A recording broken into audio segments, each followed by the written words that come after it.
میں جب یہاں مسجد میں آیا تو میں نے کہا بھائی جمعے کی جو تقریر ہوگی نا وہ ہماری اس مائک پہ اسپیکر پہ نہیں ہوگی, باہر کا اسپیکر آف ہوگا. بعض لوگوں نے اعتراض کیا کہ اس بہانے بہت سے لوگ آپ کا بیان سن لیتے ہیں. میں نے کہا بھائی جو نہیں سننا چاہتا وہ بھی تو سن لیتا ہے نا, کیوں زبردستی. میں نے کہا بھائی اسلام سے اس کی پرمیشن لے کر آؤ کہ اسلام نے یہ کہا ہو کہ زبردستی اپنی بات لوگوں کے کان میں ٹھوسو, یہ کہاں ہے اسلام میں؟ پرمیشن لے آؤ تو ہم کر لیں گے. تھانے سے پرمیشن مل بھی جائے تو اتنی پرمیشن کافی نہیں ہے, پہلے پرمیشن کس سے ملنا ضروری ہے؟ اللہ سے. اچھا یہاں مذہبی لوگ ایک گڑبڑ یہ کرتے ہیں کہ جب آپ خود شریعت کے خلاف کام کر رہے ہو تو آپ پھر اس پہ مذہب کا لیبل لگاتے ہو کہ تمہیں حق سننے سے تکلیف ہوتی ہے, اذان کی آوازیں مائک پہ ہونی چاہیے, اسپیکر پہ ہونی چاہیے, لیکن اتنی تیز آواز کر دینا مائک کی کہ آپ کی مسجد کے قریب دوسری مسجد ہے, آپ کی اذان کی آواز آپ کے محلے کو بھی کراس کر کے دور دور تک جا رہی ہے. بھائی اس محلے کے لیے وہ والی مسجد کافی ہے, ان کی اذان کی آواز وہ سن لیتے ہیں. آپ کی اذان کی آواز ایک لمٹ ہونی چاہیے, جو آپ کے مسجد کے ارد گرد کے لوگ ہیں وہاں تک آواز پہنچ جائے, بس اتنا کافی ہے. کسی مسجد میں عمل ہوتا ہے اس پر؟ اتنے زور زور کے بھونپو لگاتے ہیں نا, کان پھٹنا شروع ہو جاتے ہیں. لیکن جب آپ مؤذن کو یا مسجد کی انتظامیہ سے کہو بھائی یہ اسپیکر کو تھوڑا سلو کر لو, آواز پہنچ جاتی ہے. پہلے زمانے میں مؤذن ایسے چیخا کرتا تھا زور سے, اس کی آواز سے کان کے پردے نہیں پھٹتے تھے. اب تو ٹیکنالوجی نے ترقی کی ہے, آپ والیوم جتنا چاہے بڑھا دو, اتنا بڑھا دو کہ ایسا لگے کہ کسی نے دھماکہ کیا, ایٹمی بم, کوئی بم پھٹا ہے, بڑھا سکتے ہو آپ. تو مؤذن کیا کرتے ہیں؟ فل. کئی بار ہماری مسجد میں ایسا ہوا, پھر میں نے مؤذن کو سمجھایا, میں نے کہا والیوم آہستہ کرو بھائی. بچے ڈر کے اڑ جاتے تھے, اتنی ایک دم زور سے آواز. تو کیوں بھائی اتنی پاورفل آواز کیوں رکھی ہے؟ اب مذہبی لوگ اس میں گڑبڑ کیا کرتے ہیں, جب ان کو کہا جائے, محلے پڑوس والے آ کے بولیں تھوڑا سا والیوم کیا کریں, سلو کریں, کیونکہ دوسرا محلہ جہاں سے شروع ہو رہا ہے تو ان کو ان کی مسجد کی آواز پہنچ جاتی ہے. آپ اپنے محلے تک رکھیں. تو پتہ ہے کیا جواب ہوگا؟ لو اذان کی آواز سے تمہیں تکلیف ہو رہی ہے, اللہ کا نام سننے میں تمہیں تکلیف ہو رہی ہے, تم تو اسلام سے ہی خارج ہو, میں تو اور بڑھاؤں گا تاکہ تم جیسے شیطانوں کو تکلیف ہو. اور پھر حدیثیں بھی سناتے ہیں کہ شیطان جو ہے اذان کی آواز سن کے بھاگتا ہے نفرت سے, تو شیطان ہے, اذان کی آواز سن کے بھاگ رہا ہے. اب یہ آپ قرآن و سنت کا ناجائز فائدہ اٹھا رہے ہو, یہ آپ کیا کر رہے ہو؟ قرآن و سنت کا غلط فائدہ. اسی طرح مؤذن بہت لمبی لمبی اذانیں بھی دیتے ہیں, یہ بھی غلط ہے. اتنی لمبی اذان, اللہ, دیکھو کھینچنے کی تو کوئی انتہائی نہیں ہے. لفظ اللہ پہ مد نہیں ہے, لفظ اللہ پہ مد. ہم نے مفتی رشید احمد صاحب رحمہ اللہ تعالیٰ کے یہاں میں نے 7-8 سال اذان دی ہے. حضرت نے کہیں لفظ اللہ کو ایک الف سے زیادہ کھینچ لیا نا, جیسے اللہ اکبر اللہ اکبر, یہ تھا ہماری اذان کا طریقہ. پھر دوبارہ اللہ اکبر, بس. سمجھ میں آ رہی ہے بات؟ اگر کسی دن میں نے یوں کھینچنی ہے نا اللہ اکبر, حضرت نیچے اترتے تھے. اللہ کیوں؟ کیا دلیل ہے اس کی؟ ہم کہتے تھے ساری دنیا میں ہو رہی ہے, ایسے ہی ہو رہی ہے. فرماتے تھے کہ کیا دلیل کیا ہے, دلیل سے بات کریں, مد تو نہیں ہے اس کے اوپر. ہم کہتے تھے بعض قاری کہتے ہیں یہ مد تعظیم ہے. کا پھر اس کا اینڈنگ پوائنٹ کیا ہے اس تعظیم کا؟ کھینچتا ہی رہے سارا دن, سانس کے تجربے کرتے رہے یہاں بیٹھ کے.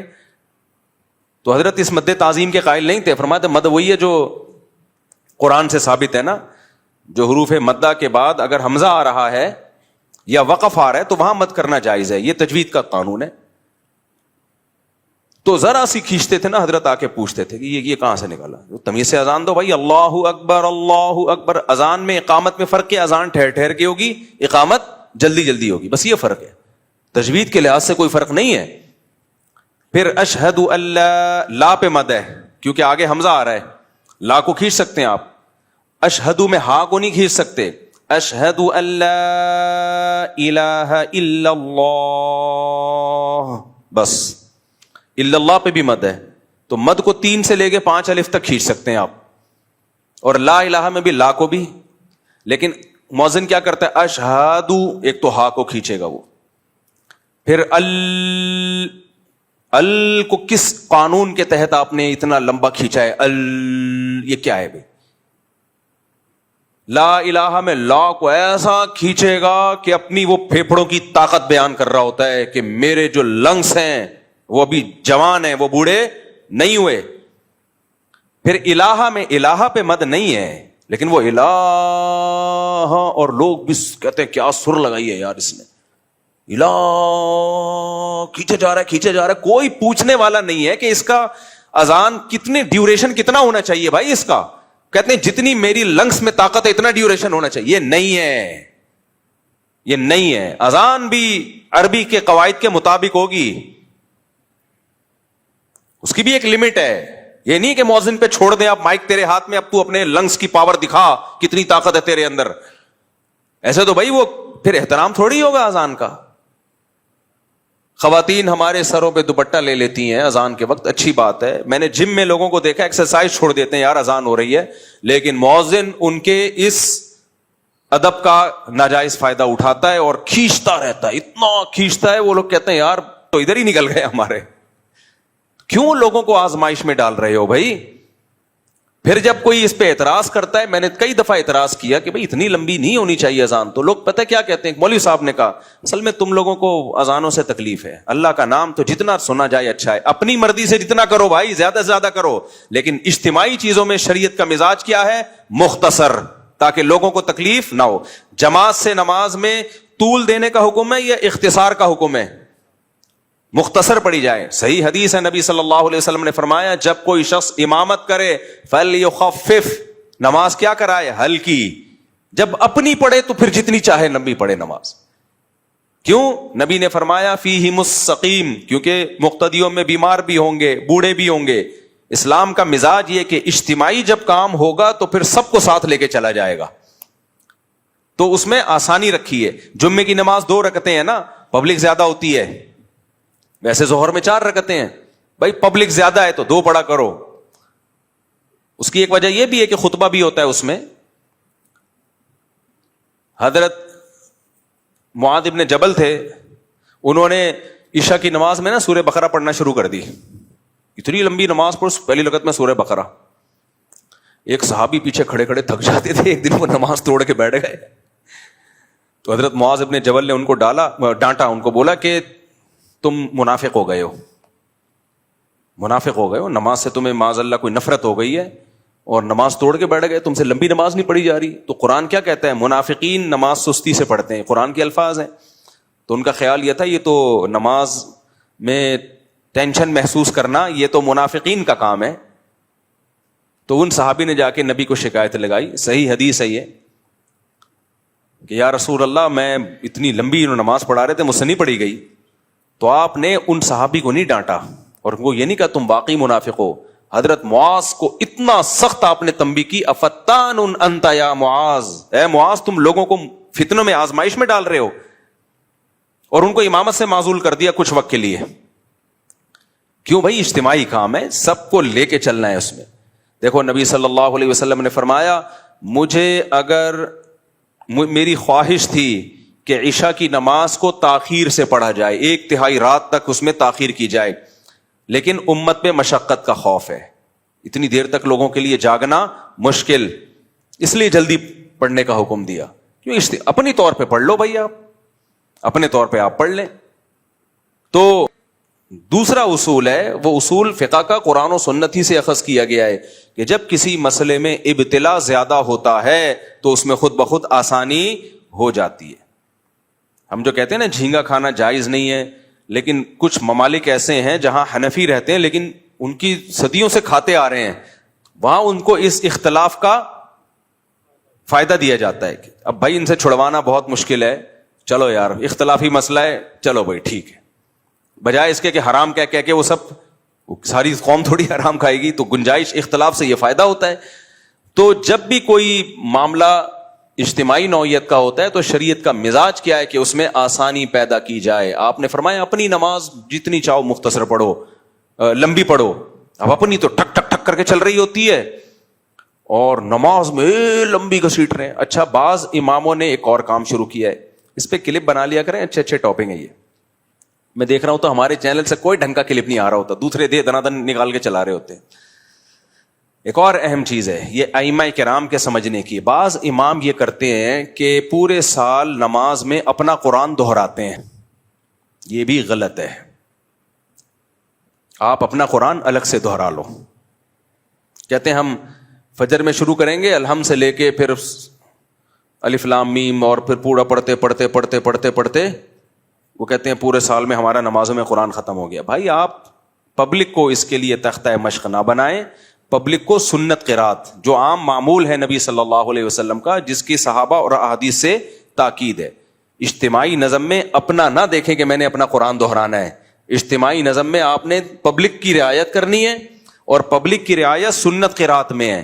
فجر میں طوال مفصل یہ سنت ہے, سورہ حجرات سے لے کے سورہ بروج تک, اور پھر ظہر میں بھی طوال مفصل, اور مغرب میں قصار مفصل یعنی سورہ بینہ سے لے کے سورہ ناس تک یہ صورتیں پڑھیں, اور عصر اور عشاء میں اوساط مفصل یعنی سورہ بروج سے لے کے سورہ بینہ تک. علماء کو پتہ ہے اس کی کیا تفصیل ہے, تو ایک بیلنس نماز ہوگی. اب مثال کے طور پر امام کہتا ہے کہ فجر میں ایکچولی مجھے تھکاوٹ بہت ہوتی ہے, اور میں رات کو سوتا نہیں ہوں, اور نائٹ ڈیوٹی ہے وغیرہ وغیرہ. کوئی کہیں پڑھانے جاتے ہیں مدرسے میں, کوئی نائٹ ڈیوٹی, کوئی چوکیداری ہو سکتی ہے, بعض دفعہ ہوتا ہے امام ہوتا ہے چوکیدار بھی ہوتا ہے, تو نائٹ ڈیوٹی ہے, کوئی بھی وجہ ہو, یا مجھے نیند نہیں آتی رات کو, تو فجر میں پڑھاؤں گا انا اعطیناک الکوثر, اور دوسری رکعت میں قل ھو اللہ احد, یہ پڑھایا کروں گا میں. اب لوگ آ رہے ہیں بھائی فجر میں تو طویل صورتیں پڑھنا سنت ہے, سورہ مزمل پڑھیں آپ, سورہ ملک پڑھیں, سورہ نون قلم پڑھیں, طویل صورتیں فجر میں پڑھنا سنت ہے. صحیح حدیث ہے حضرت عائشہ کی کہ بھائی فجر کی 2 رکعتیں ہیں ہی اس لیے کہ ان میں قرات زیادہ لمبی ہے. قرات اس میں کیا ہے, لمبی قرات کا حکم ہے. اور وہ کہتا ہے چلو وہ مغرب میں لمبی پڑھ لوں گا, مغرب میں سورہ ملک پڑھوں گا پہلی رکعت میں, دوسری رکعت میں سورہ دہر پڑھوں گا, تو صحیح ہوگا یہ. اب اس سے کہا جائے یار تم یہ تو غلط ہے, تو سنت کے خلاف ہے. کہہ رہے بھائی میں مجبور ہوں, فجر میں تھکا ہوا ہوتا ہوں, مغرب میں فٹ فاٹ ہوتا ہوں. بھائی یہ آپ کا ہیڈ ایک ہے, آپ امام مت چھوڑ دیں. پھر اجتماعی نظم میں سب کو لے کے چلنا پڑے گا, پبلک کی رعایت کرنی پڑے گی آپ کو. آپ تھکے ہوئے ہیں یا نہیں, کبھی کبھار ہو گیا تو چلو ٹھیک ہے, نارملی یہ ٹھیک نہیں ہے. نارملی بھائی آپ فجر میں طوال مفصل لمبی قرات کریں گے, آپ مغرب میں آپ کیا کریں گے, مختصر قرات کریں گے, ظہر میں بھی لمبی قرات کریں گے آپ. کبھی کبھار ہوتا ہے تو چلو ٹھیک ہے. تو اجتماعی چیزوں میں پبلک کے حساب سے آپ کو چلنے کا حکم ہے, اپنے حساب سے چلنے کا حکم نہیں ہے. تو اس لیے جو ائمہ کرام نے ایک نیا کام شروع کیا ہے, وہ کیا کرتے ہیں کہ جی اپنا قرآن مکمل کر رہے ہیں, اس سے لوگ سنت قرات سے بھی محروم ہو رہے ہیں. اس سے جو نماز مختصر ہونی چاہیے وہ بعض دفعہ لمبی ہو رہی ہوتی ہے, جو لمبی ہونی چاہیے وہ مختصر ہو رہی ہوتی ہے. امام صاحب بعض دفعہ اٹک بھی رہے ہوتے ہیں, پیچھے سے لوگ لقمے دے رہے ہوتے ہیں. بھائی کیا کر رہے ہو یار تم. اب دیکھو مسجد میں جب تراویح کی نماز ہو رہی ہو, مسجد میں تراویح کی نماز, تو تراویح کی نماز میں کیا ہے, پورا مہینہ میں قرآن ختم کیا جائے تاکہ بیلنس رکعتیں ہوں, تمام قسم کی پبلک پڑھ سکے. اب کسی قاری کو کہہ رہے نہیں میں 6 روزہ تراویح پڑھوں گا تاکہ میرا قرآن ختم ہو جائے, اور مجھے بہت سارے مصروفیتیں کام ہیں تو میں 10 روزہ پڑھوں گا. 6 روزہ پڑھ لیں آپ, گھر میں پڑھ لیں آپ, ٹھیک ہے نا, آپ تمبو لگا کے الگ سے پڑھ لیں, شادی ہال میں پڑھ لیں. مسجد جو محلے والوں کی مسجد ہے اس میں سب کی رعایت کی جائے گی, اس میں 27ویں کو یا 29ویں قرآن ختم ہوگا تاکہ سب لوگوں کا. اب اس میں بھی بعض امام یہ کر رہے ہوتے ہیں کہ جی ہماری مسجد میں 6 روزہ ہوگی, 10 روزہ ہوگی. بھائی آپ اپنے گھر میں کرو, کیونکہ باقی لوگوں نے جو تراویح پڑھنی ہے وہ پھر قرآن سے محروم ہو جائیں گے. ہر آدمی کے تپڑ نہیں ہے وہ 10 روزہ تراویح پڑھے یا 6 روزہ تراویح پڑھے, اس کی ٹانگیں جواب دے جاتی ہیں, وہ پھر قرآن سے محروم ہو جاتا ہے. تو یہ ایک مزاج ہے اسلام کا. یہ میں اتنی ساری مثالیں اس لیے دے رہا ہوں تاکہ اسلام کا مزاج سمجھ میں آئے, اور کہ اجتماعیت میں لوگوں کی رعایت آپ کو کرنی پڑے گی. تو اسی میں اذانوں کا بھی ہے بھائی. یہ جو مؤذنین بہت زیادہ اذانیں کھینچتے ہیں, تو میں اذان کا بتا رہا تھا, اشہد اللہ الہ, الہ میں الہ نہیں ہے, الہ الا اللہ, آگے لفظ اللہ کو کھینچ سکتے ہیں کیونکہ وقف آ رہا ہے آگے. اشہد ان محمد رسول اللہ میں کیا غلطی ہوتی ہے, اشہادو میں ہا کو پہلے کھینچیں گے, پھر ان, اس کی بھی کوئی اینڈنگ پوائنٹ نہیں ہے, انا ہے بھائی, بس اتنا کافی ہے, اتنا ہی ہے اسلام میں, انا نہیں ہے, پھر ان بھی گھمائے گا, بہت اونچا نیچا کرے گا اس کو, انا بس. پھر آگے محمدن, محمد میں میم پہ تشبیہ ہے, تو اب یہ نہیں کہ محمد, یہ کس اصول کے تحت؟ تو مؤذنین کہتے ہیں بھائی اذان کے کوئی اصول نہیں ہوتے, جس طرح سے خوبصورت بن رہی ہے بناؤ, نا نا نا نا نا, یہ تو پھر کوئی اور کسی اور طرح سے اس میں چاشنی ڈالنے کی کوشش کرے گا, کوئی اور طریقے سے. اذان عربی زبان میں ہے, تو جو کلام جس زبان میں ہوتا ہے اسی کے قواعد اور ضابطوں کا اس میں خیال کرنا پڑتا ہے. سمجھ رہے ہو کہ نہیں سمجھ رہے؟ انگلش میں جو لفظ جیسا انگریز پڑھتے ہیں ویسا ہی ہے.